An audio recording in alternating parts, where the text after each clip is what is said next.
Okay, karon po ay September 25, 2024. Ang oras ay alas 6:20 na ng gabi. Okay guys, ito nakikita nyo guys, ito yung kamunggay. Itong kamunggay guys, full of vitamin C. Oh, kining kamunggay, the best ni siya sa herbal tea to kaya nga may malunggay pandesal At kining at saka malunggay kape na blend 45. Ngaron kay haroson na ako ni siya kining kamunggay. Ngunit gigamit sa malunggay pandesal. Pero ang pinaka the best gamitin nito guys ay kuan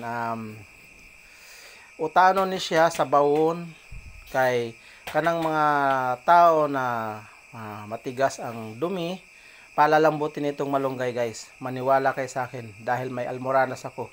Pag matigas ang dumi ko, ito ang aking sabaw na malunggay. Maganda to guys, pero huwag lang pasobrahan guys kasi pag sobra, alam niyo na ang lalabas, tubig or alam mo na, yun. Kaya maganda kung tamang-tama lang. Okay guys, lagay ko yan dito. Yan, dami yan, no?